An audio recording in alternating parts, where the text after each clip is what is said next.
Même dans l'ensemble, j'ai une satisfaction, c'est que d'abord tous les coureurs soient arrivés en bon terme, ils sont tous là, il y a eu des chutes, mais ça c'est sans gravité, ça fait partie du cyclisme. Je pense qu'il faut féliciter la fédération qui a fait un travail excellent, malgré qu'il y a des petites imperfections, mais ça c'est tout à fait normal. Remercier monsieur le ministre des Sports qui s'est investi beaucoup pour ce tour, ça c'est très important. Et puis l'ensemble des coureurs. Les coureurs ont fait une belle course. Nous savions au départ que les Burkinabés étaient un ton au-dessus.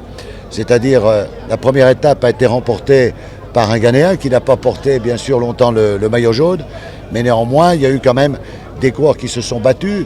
Vous avez quand même le Sénégal, vous avez la RDC, vous avez également la France qui reste deuxième au général, vous avez le Togo qui était un petit peu en dessous, le Bénin sont à leur place parce que les Béninois, le seul inconvénient qu'il y a, c'est que les enfants n'ont pas eu assez de compétition.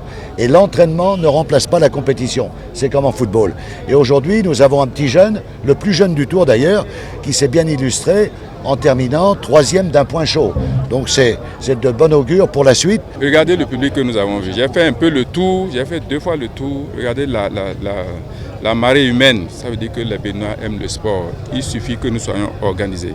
Il suffit que nous soyons disciplinés. Vous avez vu les Burkinabés, du professionnalisme. Je voudrais insister là-dessus pour dire, tant qu'on ne va pas mettre la méthode et l'organisation dans nos disciplines sportives, on n'ira nulle part.